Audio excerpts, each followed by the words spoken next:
नमस्कार दोस्तों, आप सभी के लिए मेरा प्यार भरा नमस्कार। हमारे YouTube चैनल पर मैं खजान सिंह आप सभी का स्वागत करता हूं। आप कैसे हैं? उम्मीद है आप लोग सभी बहुत अच्छे होंगे। और जैसा कि आपको पता है कि हम लोग एसएससी सीजीएल मेंस का पेपर डिस्कस कर रहे हैं, तो उसी में आगे सीरीज बढ़ाते हैं और क्वेश्चन नंबर 51 से लेके और 60 तक का जो सेट है उसको कंटिन्यू करते हैं। तो कोरोना के चक्कर में आप लोग घर बैठे पढ़ाई करते रहिए, मैं आपके साथ हूं और हमेशा रहूंगा, आप टेंशन बिल्कुल ना लीजिए। चलिए बिना समय बर्बाद किए हुए, जैसा कि हमारा वादा है कि हम ज्यादा से ज्यादा क्वेश्चन करने की कोशिश करते हैं, तो 5 sin theta minus 4 cos theta बराबर 0। और आपको ये मान दे रखा है, पूछा गया है 5 sin theta minus 2 cos theta upon 5 sin theta plus 3 cos theta. तो देखिए, अगर यहाँ पर जैसा कि आप जानते हैं कि साइन में भी परपेंडिकुलर अपॉन हाइपोटेनियस होता है, कॉस आपका बेस अपॉन हाइपोटेनियस होता है, तो दोनों का बेस हाइपोटेनियस होता है। तो इस वजह से हाइपोटेनियस से हाइपोटेनियस कट जाएगा। इस वजह से हम ऐसा कर सकते हैं इस केस में कि इस स्टेप के बाद 5 sin थीटा बराबर 4 cos थीटा हम लिख देंगे। तो ये sin theta upon cos theta का मान यहां से आ जाएगा 4/5। ठीक है, जो जिसके पास होता है वो उसका नहीं होता है। देख लो, यही है। आजकल आपको पता है कि छोटे छोटे परिवार है जो नजदीक नजदीक, उनमें ज्यादा लड़ाइयां होती है, जबकि दूर के रिश्ते अच्छे होते हैं। तो इसलिए देखो, sin थीटा की वैल्यू 4 थी, इसके पास वाला इसका नहीं था, पास वाला इसका नहीं है, दूर वाला इसका। तो sin थीटा का मान आप यहां पर पुट कर दीजिए, sin का मान 4, cos का मान 5। तो ये भैया क्या हो जाएगा आपका, देखिए 5 × 4 माइनस 2 × 5 अपॉन 5 × 4 प्लस 3 × 5। तो ये 20 में से 10 माइनस होगा तो 10 बचेगा, और यहाँ पर 20 प्लस 15 35 हो जाएगा। 5 से काटेंगे तो ये आपका आंसर। ठीक है भाई, सही है। चलिए नेक्स्ट आगे बढ़ते हैं। क्वेश्चन नंबर आपका 52। क्वेश्चन नंबर 52 देखिए भाई, if the radius of the base of A cone is double. जो रेडियस है हमारी, 52 नंबर क्वेश्चन है, रेडियस है वो डबल हो जाती है। पहले अगर एक थी, ओरिजिनल रेडियस अगर हमारी एक थी, तो बाद में न्यू रेडियस हमारी कितनी हो गई, 2 हो गई। कह रहा है the volume of the new cone is 3 times the volume of the original cone. और वॉल्यूम की जो स्थिति है, ऐसा करने से अगर इसका एक वॉल्यूम था तो ये 3 गुना हो जाता है, ऐसा कुछ बताया जा रहा है। आपको पूछा जा रहा है then what will be the ratio of the height of original cone to new cone. तो इनकी जो हाइट है, ओरिजिनल कोन की हाइट और न्यू कोन की हाइट का रेशियो पूछा गया। जैसा कि आप जानते हैं, ये है क्या हमारा, ये कोन है। तो देखिए, कोन का जो वॉल्यूम है वो क्या होता है, 1/3 πr²h, 1/3 πr²h ये होता है। तो आप जानते हैं कि रेशियो में हमारा 1/3 पाई है ना, जो वो किसी काम का नहीं है, क्योंकि ये कट जाएगा। फर्क सिर्फ इससे है। आप ऐसे समझिए कि जब रेशियो और परसेंटेज का क्वेश्चन आए, तब कोन का जो वॉल्यूम है वो आपका r²h, सिर्फ आप इतना समझिए। तो जैसा कि आप जानते हैं कि अगर रेडियस हमारी 1 है, रेडियस हमारी 1 है, तो 1 का स्क्वायर इंटू हाइट में h1 मान लेता हूं, और दूसरे वाले की रेडियस नए होने पर रेडियस क्या हो जाती है, 2 का स्क्वायर इंटू h, हाइट को मैं h2 मान लेता हूं। तो ये हमारा वॉल्यूम है ओरिजिनल कोन का, और ये नए वाले कोन का। तो एक का रेशियो कोन का वॉल्यूम का ये दे रखा है। तो यहां से जब आप हाइट निकालेंगे तो h1 h2 का मान आएगा, ये 2 का स्क्वायर हो गया 4/3 आ जाएगा, और ये हमारा रेशियो आ जाएगा 4:1। क्लियर है सभी को? चलिए आगे बढ़ते हैं। क्वेश्चन नंबर है आपका 53 नंबर क्वेश्चन। क्वेश्चन नंबर 53 कहता है हमारा, ये आपका बोट एंड स्ट्रीम का क्वेश्चन है। अभी row upstream a distance of 28 kilometre in 4 hours. 4 hours में अप स्ट्रीम जाता है वो इतना। तो अप स्ट्रीम की स्पीड फिर निकालेंगे, थी हो जाएगी। और डाउन स्ट्रीम भी जाता है वो 50 किलोमीटर 2 घंटे में। तो डाउन स्ट्रीम की स्पीड कितनी हो जाएगी भाई, इतनी। वो आपको पूछ रहा है कि 4.48 किलोमीटर का डिस्टेंस स्टिल वाटर में जाने में, स्टिल वाटर का मतलब क्या हुआ भैया? स्टिल वाटर का मतलब हुआ कि बोट अपनी स्पीड से चलेगी। तो सबसे पहले आप बोट की स्पीड निकाल लीजिए। तो बोट की स्पीड निकालने के लिए हम डाउन स्ट्रीम और अप स्ट्रीम की जो स्पीड होती है उनको प्लस करके 2 से डिवाइड कर देते हैं। तो यहां से बोट की स्पीड निकल के आ गई 25 और 7 32/2। ये शॉर्ट ट्रिक समझनी है तो बोट एंड स्ट्रीम से का चैप्टर हमसे आपको पढ़ना पड़ेगा, ठीक है। तो ये डिस्टेंस हमें चलना है और स्पीड बोट की ये है, क्योंकि स्टिल वाटर में तो बोट की अपनी ही स्पीड होती है। तो 16 को भी 32 बच गया, 12 16 28 128। तो ये 2.8 आवर्स आंसर आ गया इसका। क्लियर है सभी को? समझ पा रहे हैं आप लोग? तो भाई कमेंट करके लाइक करके हमको बता तो दीजिए आपको समझ में आ रहा है, तभी तो हम आपके लिए अच्छे से अच्छा करने की कोशिश करेंगे। आप तो शांत बैठे हुए और आराम से पढ़े जा रहे हो, कुछ तो करिए भाई। चलिए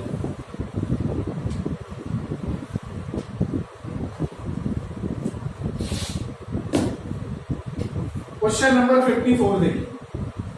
54 नंबर क्वेश्चन है कि a sum of rupees 8,400 amounts to rupees 11,046 at the rate of 7.5% per annum at a certain time नहीं गिरो। तो what is the simple interest on the sum of rupees 9,600 at the same rate और same time? इसी rate और इसी time से simple interest पूछा। देखिए ये 8400 रुपए 11,046 रुपए बच जाते हैं। इट मींस ये अमाउंट है, तो सिंपल इंटरेस्ट कितना हो गया? सिंपल इंटरेस्ट हो गया हमारा 2640। कितना ही होगा कि देखिए 2000 जोड़ेंगे तो ये हो जाएगा 10,400, फिर 600 जोड़ेंगे। क्लियर? 2640 सिंपल इंटरेस्ट इसमें मिलता है इस रेट से इस टाइम से। तो इसी रेट इसी टाइम से 9600 पे क्या होगा भैया? ये तो यूनिटरी मेथड का क्वेश्चन हो गया कि इतने पेन की कीमत इतनी है, इतने पेन की कीमत कितनी होगी? वेरी सिंपल सी बात है कि 2640 रुपए 8400 का ब्याज है, तो 9600 का ब्याज क्या होगा? तो 2 0 से 2 0, 12 7 84 और 12 8 96, 7 से इसको काटेंगे तो 7 21 बच गया 5 और 7 49 बच गया 5 7 8 56 और इसका मल्टीप्लाई करेंगे 378 गुणा 8 करेंगे तो ये 3024 आ जाएगा, जो ही आपका आंसर है। बताइए कितना आसान। कोई टाइम वाइम निकालने की आपको जरूरत नहीं है। बिना मतलब का टाइम निकाल के बर्बाद करेंगे तो आपका समय ही बर्बाद होगा और कुछ नहीं। ठीक है, चलिए आगे बढ़ते हैं। Question number 55। मजा आ रहा है ना? चलिए ऐसे ही मजे लेते रहिए। Question number 55। If the diameter of the base of a cone, cone का जो बेस है उसका भैया जो डायमीटर है वो हमें दिया हुआ है 42 सेंटीमीटर, तो फिर रेडियस कितनी हो जाएगी? रेडियस 21 सेंटीमीटर हो जाएगी। हाफ होती है ना radius. Curve surface area, curve surface area जो होता है इसका, कर्व सरफेस एरिया जो होता है वो πr होता है हमारे कोण का, और वो हमें दे रखा है 2310 सेंटीमीटर स्क्वायर। हमें वॉल्यूम पूछा है, तो वॉल्यूम जो होता है कोण का वो 1/3 πr² h होता है। तो भैया r तो आपके पास है लेकिन h नहीं है, और h हमें कैसे निकलेगी? पहले हम यहां से l निकाल लेते हैं, तो l और r की सहायता से h निकलेगी। तो देखिए जब यहां से आप r का मान रखेंगे तो 22/7 इंटू 21 इंटू l बराबर 2310, 7 या 21 और ये l बराबर यहां से आ जाएगा आपका 35। 2310 को आप 66 से डिवाइड करेंगे तो ये 35 आ जाएगा।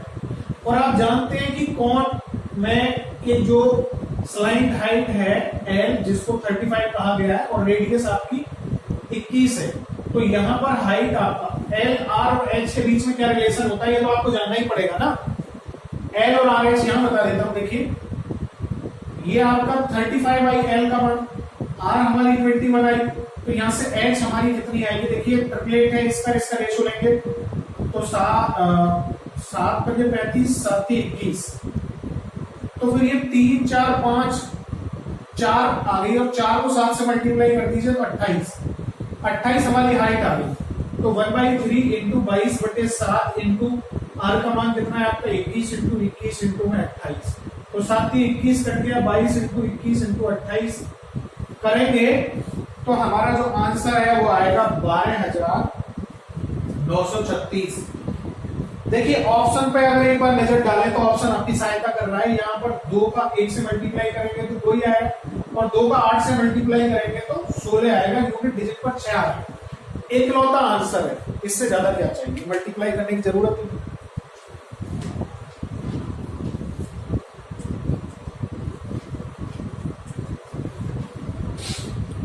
और 11 की डिविजिबिलिटी अगर आप लगाएंगे तो लगा के देख सकते हो भैया।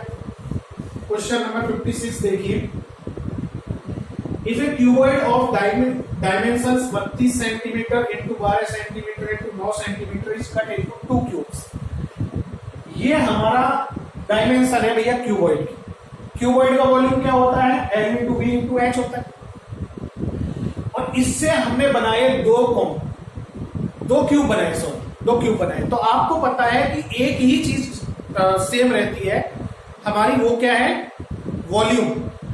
इसका मतलब ये हुआ कि ये वाला जो वॉल्यूम है वो 2 क्यूब का वॉल्यूम है, 2 क्यूब का वॉल्यूम है। तो एक क्यूब का वॉल्यूम क्या होता है, अगर क्यूब की साइड A है तो एक क्यूब का वॉल्यूम होता है A क्यूब, तो 2 क्यूब का वॉल्यूम क्या हो जाएगा 2A क्यूब। तो ये हमारा क्यूबॉइड का वॉल्यूम है। ये डायमेंशन जो दे रखी है वो सीधे मल्टीप्लाई कर रखी है, और मल्टीप्लाई तीनों को करते हैं, LBH करते हैं, L into B into H, यही हमारा क्यूबॉइड का वॉल्यूम होता है। तो ये क्यूबॉइड का वॉल्यूम है, और ये 2 क्यूब के वॉल्यूम के बराबर है। तो यहां से क्यूब की साइड निकालेंगे, तो देखिए 2 से इसको कैंसिल करेंगे तो 16 इंटू 4 इंटू 3 इंटू 9 करेंगे,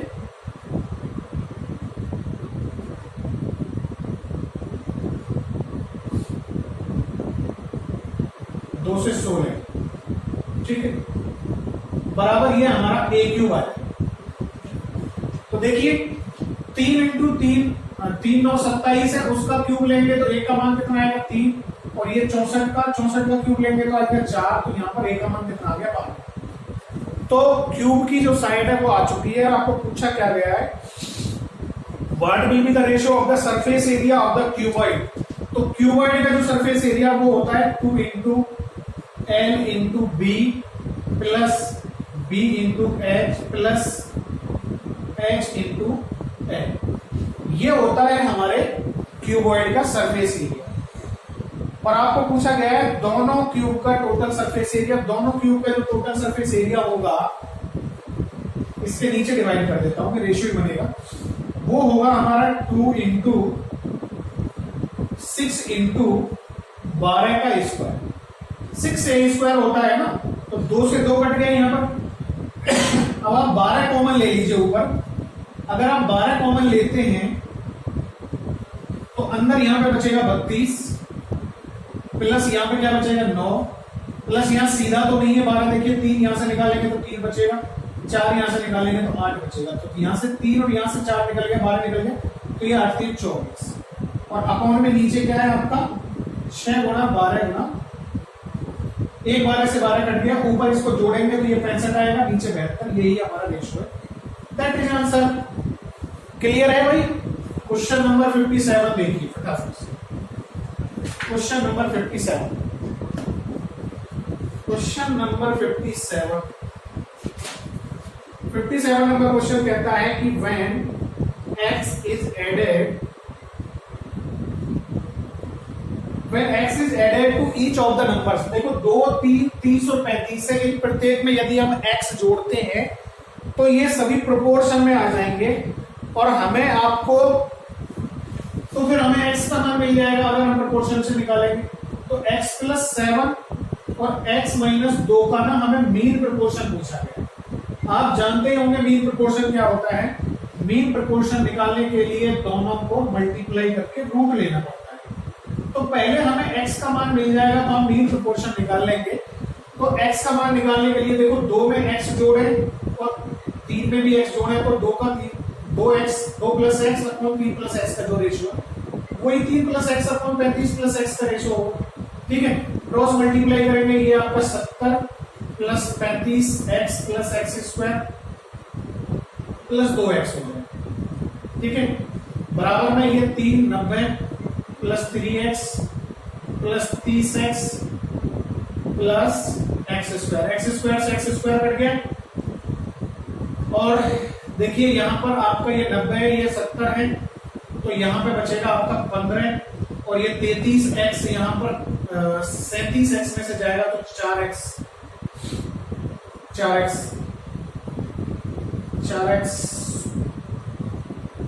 कुछ गड़बड़ है क्या? 35 दूनी 70, 35x फिर 2x और एक्स स्क्वायर, यहाँ पर 90 3x 30x और प्लस एक्स स्क्वायर से एक्स स्क्वायर कट गया, 90 में से 70 जाएगा तो 20 बचे। तो ये 4 x का मान आ गया 5, यहाँ x का मान 5 आ जाएगा, उसको यहाँ रखेंगे तो 7 5 12 और 5 में से 2 घटेगा तो 3 12 ये 36 और 36 का रूट लेंगे तो 6। ये आपका आंसर है। ठीक है, क्वेश्चन नंबर 58 देखिए, फटाफट देखिए क्वेश्चन नंबर 58। आप वीडियो को पॉज करके भी देख सकते हैं, इसलिए मैं अपनी तरफ से समय बर्बाद नहीं करना चाहता। क्वेश्चन नंबर 58 देखिए, if the ratio of the investment by A and B, A और बी ने जो इन्वेस्टमेंट किया है, कैपिटल जो इन्वेस्टमेंट किया है उसका रेशियो 14:15 दिया है और उनके द्वारा प्रॉफिट का जो रेशियो है at the end of the year, profit का रेशियो वो ये है, and the ratio of their respective profit at the end of the year is 2:5। A invested the money for 3 months, यदि ए जो है वो 3 मंथ के लिए मनी को इन्वेस्ट करता है तो बी कितने समय के लिए इन्वेस्ट करता है, बस ये आपको पूछा है। तो आपको ना ये नॉलेज जब इसकी होगी ना तब आप बड़े आसानी से निकाल पाएंगे कि जो टाइम है ना, जो टाइम है उस टाइम की जो वैल्यू है, टाइम की जो वैल्यू है हमारी, वो प्रॉफिट इन्वेस्टमेंट और टाइम का मल्टीप्लाई होकर प्रॉफिट बनता है। तो इसीलिए अगर हम प्रॉफिट को इन्वेस्टमेंट से डिवाइड कर देंगे तो हमें टाइम का रेशियो मिल जाएगा, तो ये इससे कटेगा 1/7, ये इससे कटेगा 1/3, तो ये क्रॉस मल्टीप्लाई करने के बाद इसका रेशियो 3:7 आ जाएगा। तो 3 का मान अगर 3 महीने है, 3 का मान 3 महीने है तो 7 का मान भी भैया 7 महीने होगा। तो बी ने अपना पैसा कितने महीने के लिए इन्वेस्ट किया? 7 महीने के लिए। ये बड़ा आसानी से आपका पार्टनरशिप का क्वेश्चन सॉल्व हो गया। फटाफट क्वेश्चन नंबर 59 देखते हैं। क्वेश्चन नंबर 59 है आपका ट्रिग्नोमेट्री का क्वेश्चन, सॉरी ज्योमेट्री का क्वेश्चन है, ट्रायंगल का क्वेश्चन है। देखिए एक ट्रायंगल है हमारा एबीसी ट्रायंगल, जिसमें एबी का मान 7 दिया है, बीसी का मान 10 दिया है और एसी का मान 8 दिया है। AD is the angle bisector, जो ये एडी है ना हमारा, एडी जो है वो इस एंगल को बाइसेक्ट कर रहा है। तो according to interior angle bisector theorem आप जानते हैं कि एबी का एसी के साथ जो रेशियो होगा वही रेशियो बीडी का डीसी के साथ होता है। तो यहां पर ये अनुपात भी हमारा 7:8 बन जाएगा। तो आपको पूछा क्या गया है, बीसी पर कोई एक पॉइंट डी है तो बीडी का मान पूछा गया। तो बीडी का मान क्या होगा, 7:8 में डिवाइड कर दीजिए तो 7/15 इंटू 10, तो 5 दूनी 5 दिया 15 और 5 दूनी 10, तो 14/3 ये हमारा आंसर आ गया। ठीक है, क्वेश्चन जो पेपर में आने वाले होते हैं वो बड़े आसान होते हैं। बाकी प्रैक्टिस के लिए आप कितने भी डिफिकल्ट क्वेश्चन कर सकते हो, आपकी वो एक अलग बात है। तो ये एग्जाम है जो अभी लेटेस्ट आपका आया है। क्वेश्चन नंबर 60 देखिए भाई, the base of right prism is a trapezium. एक प्रिज्म है, उसका जो बेस है वो एक ट्रेपीजियम है,